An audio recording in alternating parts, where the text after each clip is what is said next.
Kerala school teachers association Cherthala ഉപജില്ല യാത്രയയപ്പ് സമ്മേളനം നടന്നു. പിന്നോക്ക വികസന corporation chairman advocate K Prasad ഉദ്ഘാടനം ചെയ്തു. Kerala school teachers association Cherthala ഉപജില്ല യാത്രയയപ്പ് സമ്മേളനം നടന്നു. പിന്നോക്ക വികസന corporation chairman advocate K Prasad ഉദ്ഘാടനം ചെയ്തു.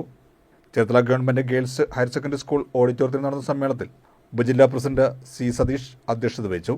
ഉപജില്ലാ സെക്രട്ടറി വി ബിജു സ്വാഗതവും joint secretary T C Ranjith നന്ദിയും പറഞ്ഞു. ജില്ലാ joint secretary T J Ajith, ജില്ലാ എക്സിക്യൂട്ടീവ് അംഗങ്ങളായ V Santhosh, M V Sabumon, N S Sreekumar, Prashya Ravindran എന്നിവർ സംസാരിച്ചു. കേരളത്തെ സംബന്ധിച്ചിടത്തോളം കേരളം പൊതുവിൽ 1000 ദീർഘ്യം കൂടുതൽ, മറ്റേത് സംസ്ഥാനത്തെ അപേക്ഷിച്ചും 1000 ദീർഘ്യം കേരളത്തിൽ കൂടുതൽ.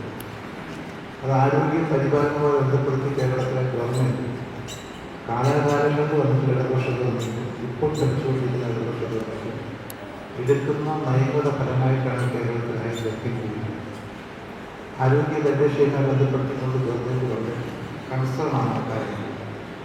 ഇന്ന് നിങ്ങൾ ഉടനത്തെ വാർത്ത വായിക്കും, കേരളത്തിൽ സമ്പൂർണ്ണ ശുചിത്വം നടപ്പിലാക്കണമെന്ന് ഗവൺമെൻറ് ആത്മാർത്ഥമായി ആഗ്രഹിക്കുന്നു. സമ്പൂർണ്ണ ശുചിത്വം കേരളത്തിൽ കൊണ്ടുവരാൻ ഗവൺമെൻറ് ആഗ്രഹിക്കുന്നത് ഇതിന് ന്യൂസ് വാല്യൂ കിട്ടാൻ വേണ്ടിയിടുന്നുണ്ട്. കേരളത്തിലെ ജനങ്ങളെ ആരോഗ്യം പരിരക്ഷിക്കാൻ മാലിന്യങ്ങളിൽ നിന്നാണ് പല അണുക്കളും പ്രസരിക്കുന്നത്. അണുപ്രസരണത്തിൻ്റെ ഭാഗമായിട്ടാണ് പല അസുഖങ്ങളും ഉണ്ടാകുന്നത്. ആ അസുഖങ്ങൾ ഉണ്ടാകുന്നതിൻ്റെ ഭാഗമായിട്ടാണ് നമ്മുടെ ആരോഗ്യത്തെ കഴിക്കുന്നതും ആരോഗ്യം നശിക്കുന്നതും അതിലേക്ക് നമ്മുടെ ആയുസ് കൂടുന്നത്.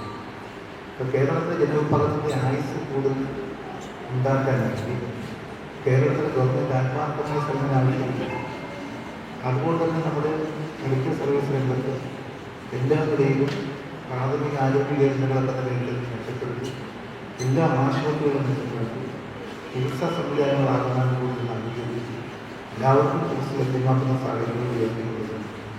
അതിൻ്റെ ഭാഗമായി കേരളത്തിൽ ആളുകൾ കൂടുതൽക്കാലം ജീവിക്കുന്നു. ഇപ്പോൾ കേരളത്തിലെ സവിശേഷതകളും കണക്കിലെടുത്തുകൊണ്ട് പ്രത്യേക തീരുമാനം ഉണ്ടാകേണ്ടതാണ്. ആ തീരുമാനം ഉണ്ടാകുന്ന കാര്യത്തിൽ നമ്മളിപ്പോൾ നിശ്ചയിക്കപ്പെട്ട വയസ്സിൽ സർവീസിന് പിരിഞ്ഞു കഴിഞ്ഞാൽ സൂചിപ്പിച്ചതുപോലെ അടിസ്ഥാന സൂചിപ്പിച്ചതുപോലെ ഒരു ആക്റ്റീവാകേണ്ടതാണ്.